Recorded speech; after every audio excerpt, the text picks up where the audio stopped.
What is the best system for taking notes in class? Well, luckily for you, I did the research, and it turns out that there are 5 different note-taking systems that are generally accepted to be pretty darn good. And of course, I will be representing these note-taking systems with Street Fighter characters, because why not?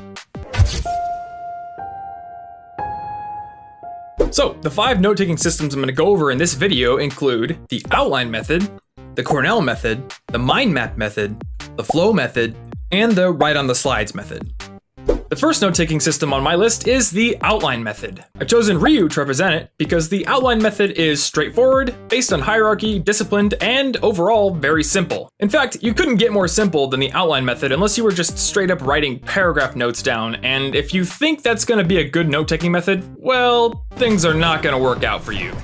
So the outline method is a note-taking system that's based on bullet points and hierarchy. Basically, to take outline-style notes, you simply create top-level bullet points of all the main points in the lecture. Then you make lower-level bullet points to fill out all the details. If you're taking outline notes on paper, it's a good idea to either space out your main bullet points or summarize them at the top if your professor goes through them, and then make new bullet points that are more detailed down the line. However, if you're taking these notes on a computer like I always did in a program like Evernote or Byword or another word processor, you can easily go back, add new bullet points, and format things without having to mess up the structure of your document too much. So honestly, for the outline method, I think using a computer is a perfect approach. The second note-taking method on my list is the Cornell method, and I've chosen Chun-Li to represent it because she's got multiple kicks and it's got multiple sections. The Cornell method was developed by Walter Pock back in the 1950s, and it still holds up pretty well today. When you take your notes in the Cornell style, you divide your paper into 3 distinct sections. On the top of your paper, you'll have 2 different columns, the left one being the cue column, and the right one being the note-taking column. And underneath those 2 columns, you add another box for the summary. During class, you use the note-taking column on the right to write notes in a normal style. However, this is where the Cornell method deviates from other note-taking systems.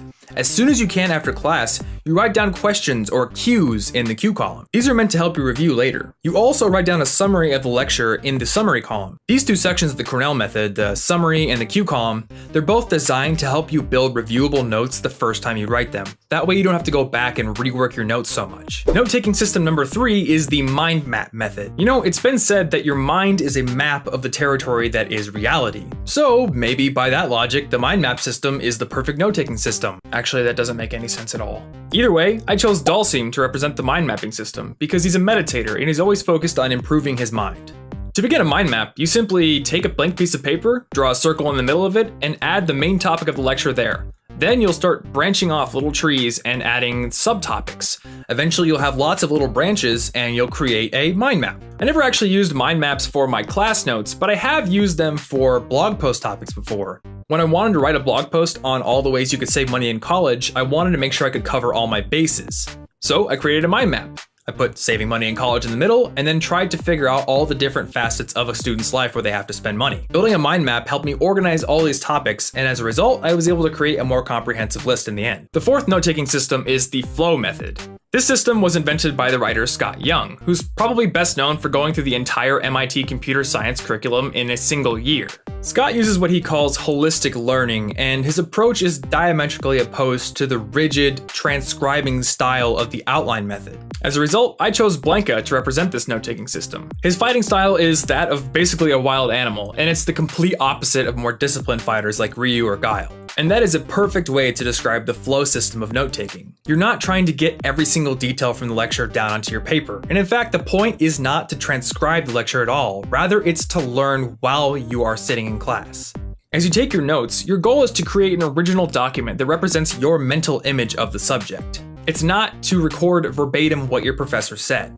As you take notes, you can go back to earlier points, add details, draw in arrows and little offshoots, and basically create something that is your own. The entire point of the flow system of note-taking is to learn it once. This lets you accelerate your learning, and that's the real strength of the system. Final system of taking notes is the lazy man's way of taking notes. And I call it the write on the slides method. To represent this note-taking method, I chose Zangief. Because Zangief. Seriously, do you really think I put a whole lot of thought into these things? If your professor actually lets you download the lecture slides before class, then it can be pretty convenient to just go print them off the computer lab and write directly on them. One of the cool things about this method is that the slides more or less mirror the flow of the lecture, so you almost get a sort of timeline view when you take notes on slides. It's kind of like SoundCloud, where people can actually leave comments at specific times during an audio file. Taking notes on slides isn't that accurate, but it's pretty close. And when you do it, you can look back and say, okay, at this slide, he was talking about return on the cost of buzzwords synergy management. So those are the real strengths of the method. You don't have to write as much because the slides sort of do it for you, and you get a sort of timeline view for your notes. So those are, in my humble opinion, the best 5 note-taking systems out there. Which one's right for you? Hey there! Thanks for watching my video on the different note-taking systems you can use. If you like this video, I would absolutely appreciate it if you could give it a like and share it with a friend who's maybe not as good at taking notes as you are. Charity's a good thing, right? If you want to get more videos every single week on being awesome at college, including more videos on how to take better notes, which I'll have coming out in the next couple of weeks, then hit the subscribe button up in the corner. Yeah, that one.